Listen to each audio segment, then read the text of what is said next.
बुल्ढाना ज़िले में कल देर रात पूरी तरह से बारिश, ये जो बेमौसम बारिश यहाँ पर हुई है, तो पैनगंगा नदी के तट पर जो किसानों की जो खेती यहाँ पर की गई है, वो जो फसल है पूरी तरह से बर्बाद हो चुकी है।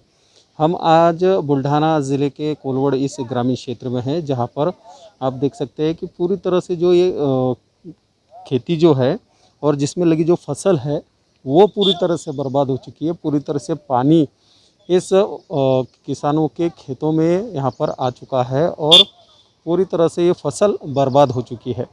और हमारे साथ यहाँ पर हम खेत में हैं, यहाँ पर किसान हमारे साथ में हैं, उनसे हम जानेंगे किस तरह का नुकसान जो है उन लोगों का हुआ है और क्या उनकी अभी सरकार की ओर मांग है। तो सर, पहले बताइए, अपना नाम बताइए और किस तरह की नुकसान जो है आपका हुआ है। माझं पण नाव प्रल्हाद भिकाजी पैठणे कोलवाड. 4.5 एकर जमीन असं पाण्यामुळं हे झाली, उरगे गेल्यामुळं. काय पेरलेलं होतं? सोयाबीन पेरली होती किती नुकसान किती झालं तुमचं? आणि 90% झालं. और भी कुछ किसान हमारे साथ हैं। कागज थोड़ा सामने आइए। बताइए कि आपका नाम बताइए और साथ ही कितने नुकसान जो है आपका हुआ है और उसका पीक बीमा जो है वो किया गया है क्या? किस तरह से आपको प्रशासन की ओर से किस तरह से अभी मांग आप? मेरा नाम विठ्ठल भगवान पैठणे, राणा कोलवाड़।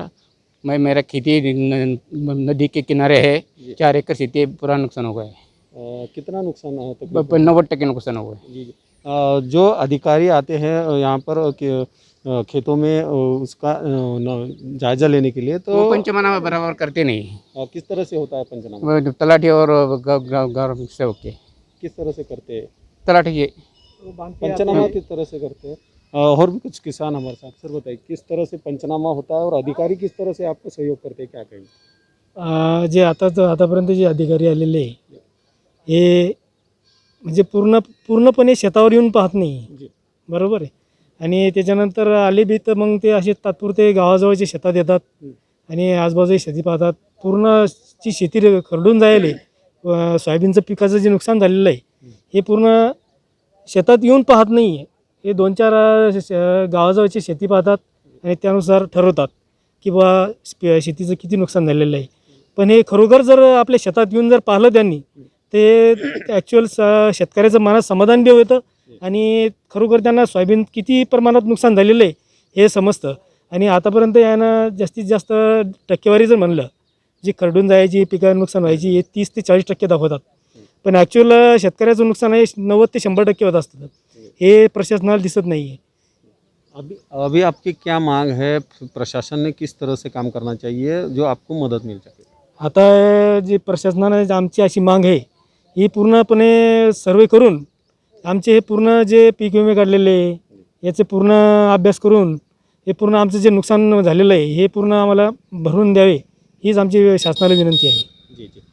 देखा जाए तो जिस तरह से लोगों की मांग इस तरह से है कि जहाँ पर जो अधिकारी आते हैं यहाँ पर जांच करने के लिए, वो अधिकारी रास्तों पर ही इसका मुआयना करते हैं और यहाँ पर परसेंटेज जो है उसका ठहराते हैं। तो लोगों की डिमांड इस तरह से है कि प्रशासन के जो भी अधिकारी यहाँ पर आते हैं तो खुद खेतों पर आए और खेतों की जो हालत है वो अपने आंखों से देखकर ही यहाँ पर अपना वो जो परसेंटेज है वो निकाले। और भी कुछ किसान अपने साथ हैं, उनसे हम बात करेंगे। सर बताइए, आपके खेत में किस तरह की बुआई की गई थी और किस तरह से आपको नुकसान जो हुआ है और शासन को क्या कहना चाहिए? आमचं तर असं म्हणणं आहे, आम्ही सोयाबीन पेरलेली होती अगोदर. आणि सोयाबीन पेरली बा आपल्याला बा काही सरकारकडून काहीतरी मदत भेटणार की बा ते म्हणा विमा काढा. आम्ही विमा काढलेला होता. आणि जे विमा करणारे जे आपले जे माणसं होते, जे सर्वेक्षण करणारे, त्यांनी काय केलं, आम्हाला चुत्या बनवलेले खरोखर.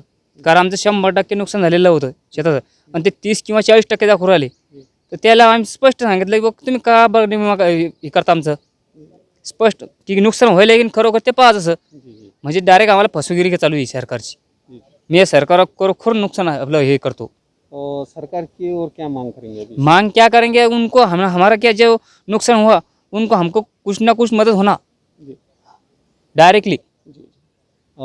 जिस तरह से नुकसान यहाँ पर हुआ है, पीक बीमा कंपनियों द्वारा यहाँ पर बीमा निकाला गया है, बावजूद यहाँ पर जो है किसानों की जो हालत है पूरी तरह से परेशानी में यहाँ पर किसान नज़र आ रहा है। और भी कुछ लोग किसान हमारे साथ है। सर बताइए कि आपने क्या बुआई की थी खेत में और किस तरह से नुकसान आपका हुआ, क्या कहें? आम्ही सोयाबीन पिकाची पेरणी केली होती आणि आमचं शेत नदीच्या तीरावरती असल्यामुळं आणि पूर्ण परतीचा पाऊस जास्त झाल्यामुळं शेतामध्ये पाणी फुटलं नदीचं आणि खूप मोठं नुकसान झालेलं आहे. कमीत कमी आता सोयाबीनचं 100% नुकसान झालेलं आहे.